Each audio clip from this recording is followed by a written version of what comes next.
Welcome back to the harrowing tale of several soldiers who were subjected to a secret experiment in a concentration camp. As we dive deeper into their bone-chilling journey, get ready to witness their ultimate demise. Here's part 2 of our gripping story.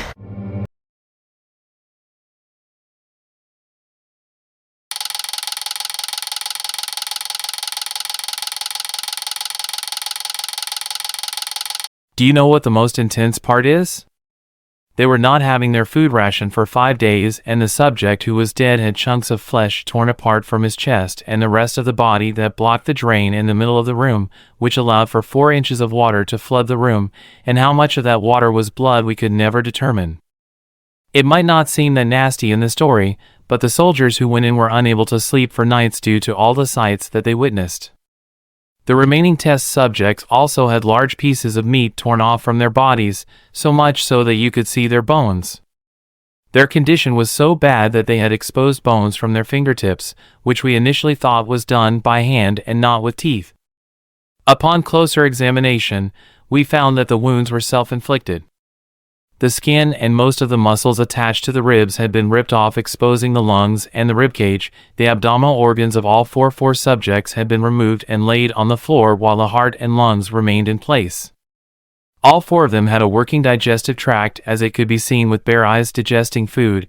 It became clear to us that what they were digesting was their flesh that they had eaten for days. The soldiers present in the room that day were mostly CIA forces, and they had seen a lot in different operations, but upon seeing that sight, most of them refused to enter into the bunker. The subjects kept on screaming and demanded to be left inside and begged to turn the gas back on and not let them sleep.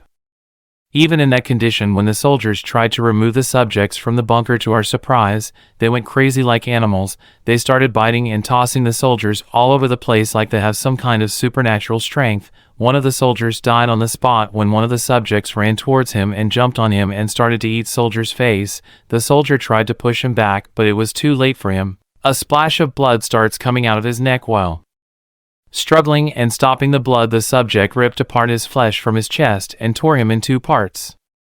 Others were severely injured as the subjects struggled to be not taken out of the room. The events in that room that night were so horrific and terrifying that it led 3 soldiers to shoot themselves at that moment because of the trauma. As the subjects struggled, one of them slipped from the bed they were put on and fell face first onto the floor, crushing his rib cage and puncturing his lungs. We tried hard to sedate him, but it was of no use. We were shocked because we had injected him with 10 times more dosage than any normal human, but he kept on struggling till his last breath. We could see his heart beating from inside his chest. A full 2 minutes after he had bled out on the bed, he kept shouting, "Ah!" More. over and over again till he went silent. The remaining 3 were moved to a medical facility, and I was along with them. During the entire way, all they asked and screamed for was to be put back on the gas, because they got so addicted to the gas they were unable to survive without it. One of the 3 subjects, who was the most injured, was taken to the operating room. In the process of putting his organs back, we found that he was immune to the sedative we had given him. He struggled hard and was able to almost bite through the 4-inch leather straps that held down his wrists. Upon increasing the dosage, we saw that the moment his eyelids fluttered and closed, his heart stopped beating. In the autopsy, we found that he had broken multiple bones due to the struggle, and he had 3 times the level of oxygen in his blood. We rushed towards the other subjects and got to the one who had been the first to lose his voice. Unable to speak, he did not object to the surgery and only reacted violently in disapproval when the anesthetic gas was taken near him. One of my colleagues suggested we operate without the anesthetic, to which he shook his head yes. We performed the surgery, and for the next 6 hours, he laid there silently as we put his organs back and tried to cover them with what was left of his skin. It had seemed impossible to us for someone to survive like this.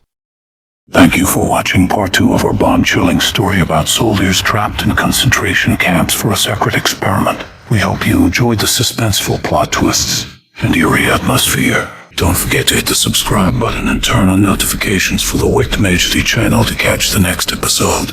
If you missed part 1, click the link in the description to catch up. Stay tuned for more thrilling content. And as always, sleep tight. Don't let the shadows bite.